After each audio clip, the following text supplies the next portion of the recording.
অন্তর্বর্তীকালীন সরকারের কাছে দেশের গণতান্ত্রিক শক্তির যে প্রত্যাশা, সেই প্রত্যাশার প্রতিফলন আমরা খুব একটা দেখতে পাচ্ছি বলে মনে হয়। দেখতে পাচ্ছি না, কিছু কিছু ক্ষেত্রে অগ্রগতি আছে, আমরা বলেছি নিঃসন্দেহে।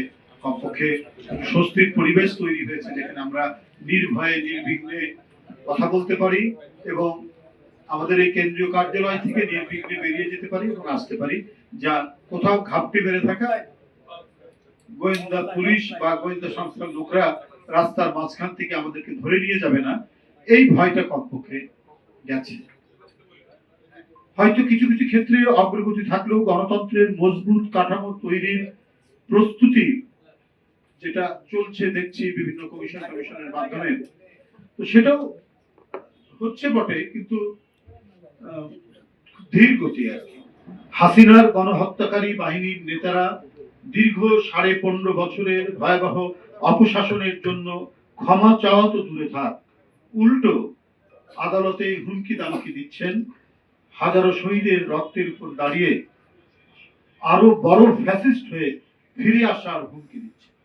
এরা তো সেই মানুষরা যারা প্রকাশ্য টক শোতে একজন বরেণ্য ব্যারিস্টারের চোখ তুলে নিতে চেয়েছে, কারণ তাদের আত্মা হচ্ছে খুনোখুনি, ডাকাতি, দস্যুবৃত্তির আত্মা দিয়ে পরিপূর্ণ। সেই আত্মা সেখানে পতিত আছে।